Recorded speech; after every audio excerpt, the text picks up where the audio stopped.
What does the cross-partisan way in which this outpouring of love for Brian Mulroney, what does it say to you?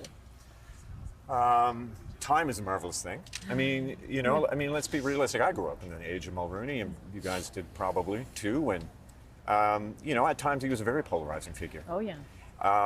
And I thought at that time, as being one of the few 17-year-olds who couldn't yet vote but was campaigning for free trade with the United States at St. FX University, I felt a lot of the positions he took were right, because what I liked about them is they were confident. He was confident about us.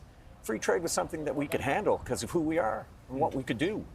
And I always enjoyed that about him. It was a confidence he had in himself, but more to the point, it was a confidence that he had in us. And I think that's what's being celebrated today. That and the fact that a lot of what he did, particularly on the international level, was gutsy. And he didn't mind cashing in political capital to do big things. And that is something, it really is. So it's great to see all hands, I think, celebrating him today. I really enjoyed Elizabeth May yesterday, as I always do, because it was incredibly heartfelt and definitely off the cuff. And for those of us who've done live TV, that's what I like. But she reamed off the big and the small. And it wasn't just acid rain. I mean, she went so far as to say, because of the Montreal Protocol, he saved the planet. Lord knows he might have. He reversed the ozone hole. He got countries to do that. Those are incredible things. How hard, you talk about sort of expending political and personal capital. And I think with time, the reflection is about how consequential he was as Prime Minister and the decisions he made. Mm-hmm. But like you mentioned, I also was, 10 years old when he was, and I remember, right. He was at 12 points in his last year in the polls. How hard is it, do you think, how hard was it to do the big things, to expend that kind of political capital? I can only appreciate that now. I really can. I think it must have been extraordinarily hard. I think one of the key things for him, the important things, is that he understood the importance of keeping his cabinet and caucus together. Caucus particularly. He knew the birthdays of everybody. I think the Prime Minister currently does a pretty good job, but I think even he would say the mark was left with Mulroney. And so in good times and in bad, his caucus stood by him. And that is not an easy thing. That is a garden that you tend every day. But he knew how to wield a phone. I thought Pierre Poilievre was absolutely right. I think the equivalent today, because if we looked at our phones now and saw no caller ID and it was the PMO switchboard, you're like, I'm not answering that. So it may not work as well today. Texts work though, sending something, getting in touch with people was the point. He was masterful at that. I heard more stories just in there from other cabinet ministers that I didn't know, that I will hold in confidence. When they were at low points, high points, even in the tenure of this government.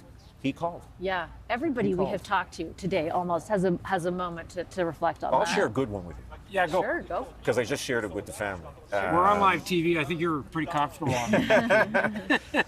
This was a good, when I had to go to rehab 9-10 years ago. And unfortunately the news broke while I was still in there. So you're in a pretty vulnerable position. And I was as down as you could probably be, and as vulnerable as I could probably be. And I got a no-caller ID, and I picked it up. Hello, Seamus, it's Brian Mulroney. It's not like you have to introduce yourself when you've got a timber like Brian Mulroney. I know darn well who he is. Yeah. And he was so gracious and kind. Just to say that, he said, I was exactly your age at 43 when I quit drinking. Wow.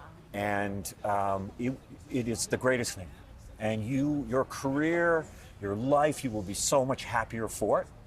I have no regrets. He said, life has only been better.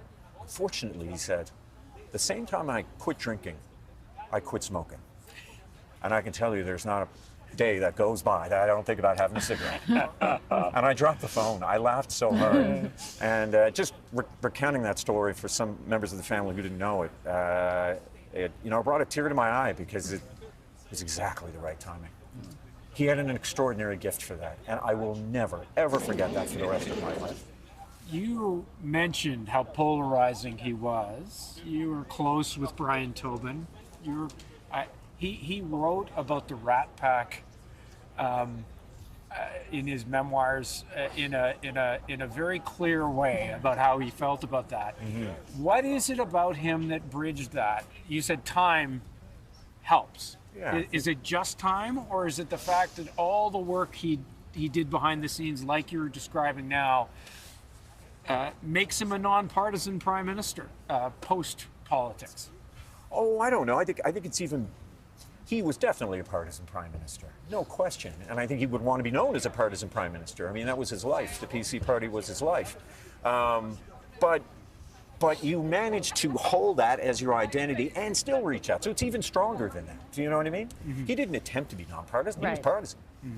But, in quieter moments, and he and Brian Tobin, I can tell you, became very good friends. And I think that there was a very public reconciliation. I'm not sure if it was when Brian was industry minister or not, where he said, on a number of things, you were right. You were right. There was a mea culpa. I don't know if it was in a public forum. Brian will tell you the story at some point better than I ever could. But they became good friends. Frank McKenna and him became very good friends. I don't know how many enemies he held in his life. I think that, where he could, in time, find common cause, he did. And that's a tribute to him. And the country's in a better place for it. Do you think in this environment you'll all be friends? I don't know. I was just saying it to Melanie Jolie. We were talking about what and Polyev and many others had talked about this, and Pierre Polyev, about his ability to use the phone and the artistry of using the phone.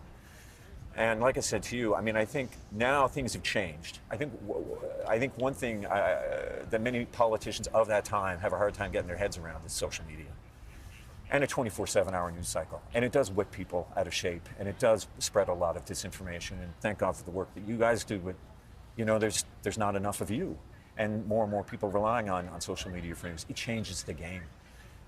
It makes that work that Mulroney did so well, and others like him, Tobin and others. Makes it harder. It certainly makes it harder. But you got to work at it. I work at it. We're all here. We're all elected by constituents. We're all here to make the country a better place. Different ways to go about it. I know it sounds kind of kumbaya, but I look for it where I can find it in there. I really do. Yeah, it is a day. We've taken a lot of your time, but I have one more question, because I know we've been watching all morning, and Canadians have been watching as his family, their Senator Pamela former colleague. Yes, there we go. My predecessor, my fitting predecessor at Canada AM. Yeah, fitting that you're all here with us on CTV at the moment. How lucky for us. As we watch the family receive everybody, his family was incredibly important to him, and been with his wife for decades. He spoke at length. I thought Pierre Poilievre's comments on that yesterday were certainly indicative of that. You know his family too on a personal basis, and I'm just wondering if for a moment, outside of your role as minister, just sort of how you're reflecting on this personally and in your relationship with them at this time. I bumped into them yesterday and was kind of taken aback, only because they are a lovely family. I've known them for 20-odd years. Ben Mulroney and I started on a show called Talk TV. We might have roped you into that. No, I don't think so. Oh, 6 hours of daily television on channel 508. It was an experiment. In a loft or something? In a loft, way ahead of its time. They wanted an Airstream trailer, and they wanted people who didn't know anything about television and had no training and no experience, and I fit the bill, and I didn't know what the heck I was doing. And Ben was there. And Ben and I, for the first year, worked on the show, and then we had to take it on the road. We went to Vancouver, and he said to me, I'm going to give Justin a call. And I went, you're not serious. Like, you guys know each other, Trudeau's and Mulroney's. He said, yeah, I do. And we went out that night. That's how I met... I know it sounds like I hang out with Prime Minister sons all the time. I didn't. I swear to God. I'm just a guy from Happy Valley, Goose Bay, Labrador. But I did hang out with them, and...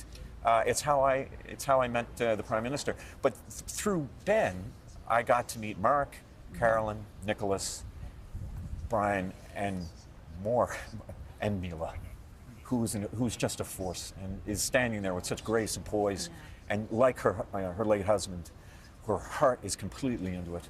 You watch them as you are, standing as now hundreds, if not thousands of people go by. They will look into the eyes of each and every one of them individually and with dignity. So much poise and so much grace, absolutely. They're a marvelous family. And the real deal. Thank you so much, Minister. I appreciate you taking the time to talk to us Thank you today both. and Good to see you both. share your memories. I appreciate it Thanks, so Vashi. much. Thanks.